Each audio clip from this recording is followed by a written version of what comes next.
حضرت عبداللہ بن عمر رضی اللہ تعالیٰ عنہ اپنے دوستوں کے ساتھ کھانا کھانے میں مصروف تھے باہر پہاڑوں میں۔ آج بھی عرب ایسا کرتے ہیں، گھر سے کھانا تیار کیا اور باہر صحراؤں میں پہاڑوں میں لے کر وہاں بیٹھ کے کھانا کھاتے ہیں۔ تو کھانا کھا رہے تھے تو ایک چرواہا بکریاں لے کے گزرا، تو آپ کے دل میں اس کے لیے محبت پیدا ہوئی، تو اس کو بلا کے کہا کہ تم بھی ہمارے ساتھ بیٹھ کے 2 لقمے لے لو۔ اس نے معذرت کی۔ آپ نے پھر کہا نہیں، 2 لقمے آپ ہمارے ساتھ لے لیجئے۔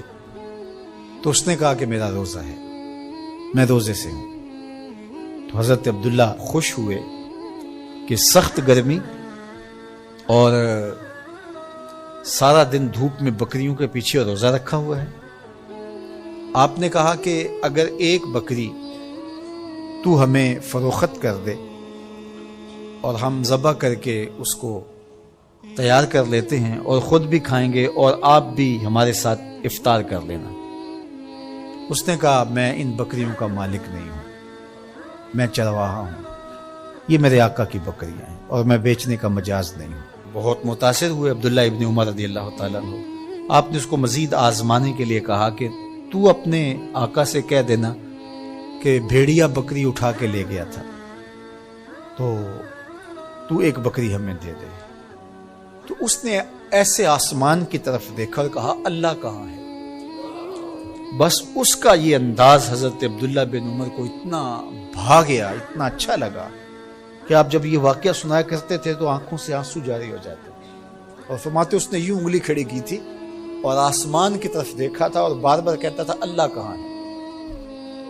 خیر آپ واپس شہر آئے، اس کے مالک کو تلاش کیا اور کہا کہ اس غلام کو اور بکریوں کو من چاہی قیمت کے ساتھ مجھے فروخت کر۔ اس نے بکریاں اور غلام دونوں بیچ دیے۔ آپ نے غلام کو بلایا اور کہا کہ تو آج کے بعد آزاد ہے اور یہ بکریاں بھی تیری ملک ہوئی۔ تیرے ایک جملے نے کہ اللہ کہاں ہے تیرے لیے آزادی کا مجدہ بنا دیا اس کو، اور میں تجھے ساتھ دعا بھی دیتا ہوں اللہ تجھے جہنم کی آگ سے بھی آزاد فرمائے۔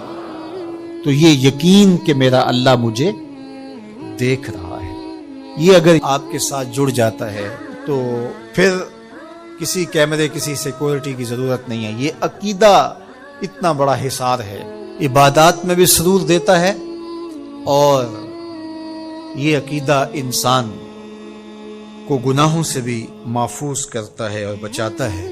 لیکن ہمارے رویے اللہ تعالیٰ جل شانہ نے سورہ النساء کے اندر ارشاد فرمایا یستخفون من الناس ولا یستخفون من اللہ، کہ لوگوں سے تو پوشیدہ رہتے ہیں لیکن اللہ سے پوشیدہ نہیں رہتے۔ بلکہ ایک دوسرے موقع پہ ارشاد فرمایا سورہ الغافر کے اندر یعلم خائنۃ الاعین وما تخفی الصدور،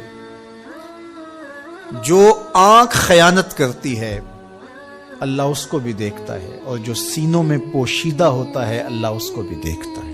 جو چیزیں سوچ میں پیدا ہوتی ہیں، جو بطور وسوسہ آتی ہیں، تمہارا رب اسے بھی دیکھ رہا ہوتا ہے۔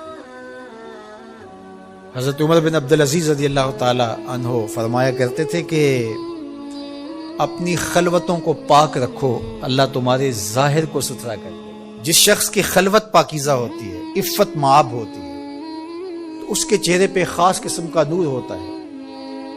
جو راتوں کی تنہائیوں میں اٹھ کے عبادت کرتا ہے اور اللہ کے حضور وہ الہاء زاری کرتا ہے، تو دن چڑھے اس کے چہرے کے اوپر اللہ تعالیٰ ایک خاص نور پیدا کرتا ہے جس سے لوگوں کو سرور ملتا ہے اور لوگوں کے دل میں اس کے لیے محبت پیدا ہوتی ہے۔